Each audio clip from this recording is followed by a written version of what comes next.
Hello అందరికీ welcome back to my channel the demo Parivar. Like, share, subscribe. కొత్తగా చూసే వాళ్ళైతే లైక్ చేయండి, షేర్ చేయండి, సబ్స్క్రైబ్ చేసుకోండి. నా వ్లాగ్స్ కూడా బాగుంటాయండి, ఒకసారి చూడండి. మీ సపోర్ట్ ఉంటే ఇంకొంచెం నాకు కొత్త వీడియోస్ చేయడానికి మోటివేటెడ్గా ఉంటుంది. నేనైతే ఈరోజు కాకరకాయ వెల్లుల్లి కారం చేస్తున్నానండి. మా అమ్మ నేర్పించిన అన్నమాట ఇది రెసిపీ.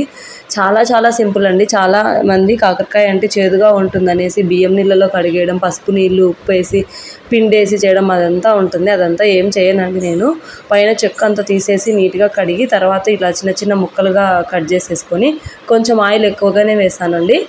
ఆ ఆయిల్లో ఆవాలు, జీలకర్ర, ఇవే తిరువాత గింజలన్నీ వేసేసి కొంచెం కాగిన తర్వాత కరివేపాకు వేసి ఇక కట్ చేసుకున్న కాకరకాయ ముక్కలన్నీ వేసేసుకోవాలండి. చాలా బాగుంటుంది ఇది. పప్పు చేసుకున్నప్పుడు ఇలా సైడ్ డిష్గా చాలా బాగుంటుంది. చపాతీలోకైనా బాగుంటుంది. కొంచెం కారం ఎక్కువ తినే వాళ్ళైనా, నోరు చప్పగా చేదుగా అనిపించినప్పుడు కూడా చాలా బాగుంటుందండి. ఒక వారం 10 రోజుల వరకు కూడా నిల్వ ఉంటుంది ఫ్రిడ్జ్లో పెట్టుకుంటే. ఫ్రిడ్జ్లో పెట్టకుంటే 3-4 రోజుల వరకు బాగుంటుంది. కొబ్బరి వేయకుంటే బాగుంటుంది. బయట పెడితే కొబ్బరి వేసుకుంటే ఫ్రిడ్జ్లో పెట్టుకోవాలండి. కారంలోకి అయితే తెల్లవాయిలు, అదే వెల్లుల్లి, ఉప్పు, కారం, కొబ్బరి పొడి వేసానండి నేనైతే. కొందరు కొబ్బరి వేసుకోకుండా కూడా చేసుకుంటారు. కాకరకాయలు బాగా ఇలా ఎర్రగా వేగిన తర్వాత ఇలా కారం కలుపుకోవడమేనండి. నాకైతే కొంచెం వెల్లుల్లి ఎక్కువైంది, చూసి వేసుకోండి.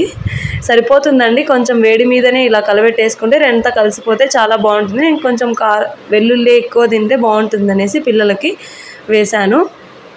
నెయ్యి వేసుకొని వేడివేడి అన్నంలో ఈ కాకరకాయ కలుపుకొని తింటే చాలా బాగుంటుందండి. ఒక్కసారి ట్రై చేయండి. ఇంతవరకు వీడియో చూసింటే లైక్ చేయండి, షేర్ చేయండి, సబ్స్క్రైబ్ చేసుకోండి. Thanks for watching. Bye. Subscribe the demo Parivar.